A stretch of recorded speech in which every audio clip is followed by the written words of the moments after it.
All right, let's get right into it. Most of us think we know the Easter story, right? But what if I told you the version we know might not be the whole picture? The source we're looking at today claims there's a hidden history, one that really challenges what we think we know about those events. So here's the big question this source throws at us. Is the Easter story you grew up with, well, wrong? And we're not talking about the Easter bunny here. We're talking about the fundamental events. And according to this viewpoint, the answer is a big, loud yes.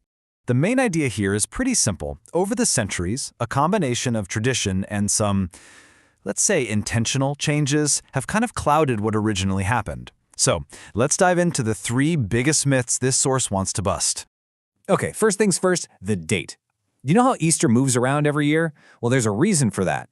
And according to this source, it was a huge fight in the early church, a fight that ended up deliberately cutting the celebration off from its original roots. Now, to get what's going on, you got to know this word, quartodecimans. Sounds complicated, but it just comes from the Latin word for 14th. These were early Christians who were adamant, absolutely insistent, that you had to celebrate the Passion on the same day as the Jewish Passover, the 14th day of the Hebrew month of Nisan. For them, the timing was everything. So, what happened? How did we get from that fixed date to the one we have now? Well, everything changed in 325 AD at the Council of Nicaea. This was a game changer. They came up with a whole new formula. Easter would be the first Sunday after the first full moon of spring. And get this, our source says this formula was cleverly designed to make sure it never landed on the same day as the Jewish Passover. But why? Why go to all that trouble? The source points to a pretty damning piece of evidence, a quote from Emperor Constantine himself, the guy in charge. He apparently wrote, "Let us then have nothing in common with the detestable Jewish crowd." Oof!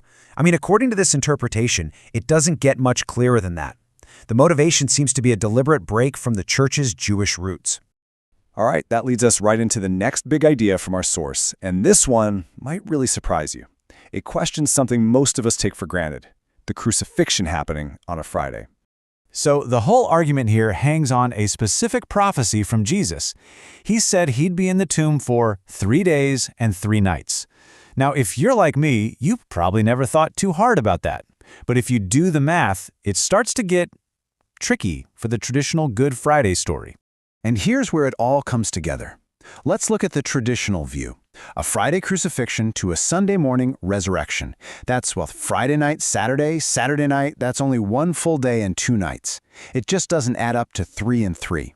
But now look at the source's idea, a Wednesday crucifixion.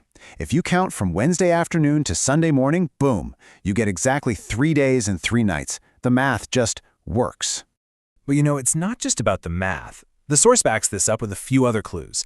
First, obviously, it makes the 3 days and 3 nights prophecy fit perfectly.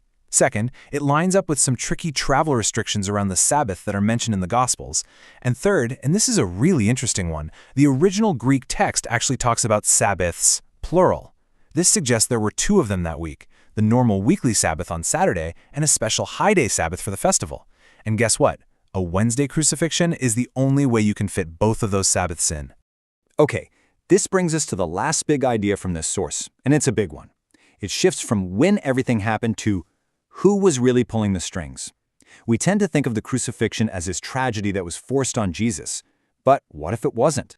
So the traditional story paints this picture of Jesus' enemies finally catching him, backing him into a corner, and getting what they wanted. But this source flips that script completely. It argues that the crucifixion wasn't a tragedy at all, but a perfectly timed achievement, and that Jesus was the one calling the shots, setting the schedule, not his enemies. The evidence for this radical idea, it actually starts with the priest's own plan. I mean, the Gospel of Matthew is super clear about this. They decided, let's not arrest him during the feasts. There are too many people, it'll cause a riot. Their plan was simple, wait it out. So, if their plan was to wait, why did the arrest happen right in the middle of the feast? The source says Jesus forced them to change their plans. Think about it. At the Last Supper, he calls out Judas right in front of everyone. He basically says, "You're the guy." This totally cornered Judas, who had to go and do the deed right then and there. And that sudden move threw the priest's whole plan out the window. They had to act immediately, not on their schedule, but on his. So, after digging into all these pretty radical ideas about the date and who was in control, the source brings it all home by focusing on what hasn't changed, the part that this whole historical debate doesn't touch. Look, the author makes a really important point here. They're saying that at the end of the day, whether it was a Wednesday or a Friday or whether some council changed the date, none of that changes the core message. The meaning behind the resurrection, the big why of it all, stays the same. This is all a debate about the how and when, not the what. And to prove that point, the source points us back to what the Apostle Paul himself boiled it all down to. He said there are really only three things that matter. 1, Christ died for our sins, just like the Scriptures said he would. 2, he was buried. And 3, he rose again on the third day, again, just like the Scriptures said. According to this source, that is the core message. That's the real story, no matter how you slice up the timeline. So that leaves us with something to think about, doesn't it? Does seeing the Easter story this way, not as a tragedy but as this perfectly timed event with a really debated history, does that change what it means for you? It's definitely a different way to look at a story so many of us feel like we already know inside and out.